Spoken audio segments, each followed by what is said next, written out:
তোমাদের সাথে একটা জিনিস শেয়ার না করে থাকতে পারলাম না। একটা জিনিস, ঠিক আছে, আর কথা শোনো। আগে ফার্স্টে কথাটা বলি না, আমার বরের পায়ে চোট লেগেছে, ঠিক আছে। তো ওর নর্মালি হাঁটাটা আমি এখন দেখাবো, আর আমি ওকে যে বাইরে নিয়ে যেতে বলবো তারপরে ওর হাঁটাটা দেখাবো, ঠিক আছে। মানে কতটা নটাঙ্কি বা ঝুলে এরকম হয় মানুষ। তো চলো আমি তোমাদের অরিজিনালটা দেখাচ্ছি, ঠিক আছে। আমি ওকে বলবো না যে আমি মোবাইলটা মানে ভিডিও করছি বলে, লুকিয়ে লুকিয়ে আমি তোমাদের দেখাচ্ছি। দাঁড়াও, শুনো না, একটা কথা বলছি। বলছি যে তুমি তখন ডিউটি যাচ্ছ, এসে পরে একটা বাজার থেকে বাজার নিয়ে যাবে, কিছু কেনাকাটা করার ছিল। মানে কতটা নটাঙ্কি বাজ তুমি, হ্যাঁ, কতটা নটাঙ্কি ভাই।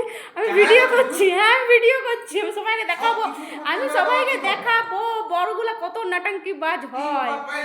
হ্যাঁ হ্যাঁ হ্যাঁ হ্যাঁ, তুমি এতক্ষণ তুমি নর্মালি চলছিলে, যে বাইরে নিয়ে যেতে বললো সেই তোমার ব্যথা ছিল। আমি সবাই সোশ্যাল মিডিয়াতে পোস্ট করবোই করবো, আমি দেখাবো। হ্যাঁ হ্যাঁ হ্যাঁ,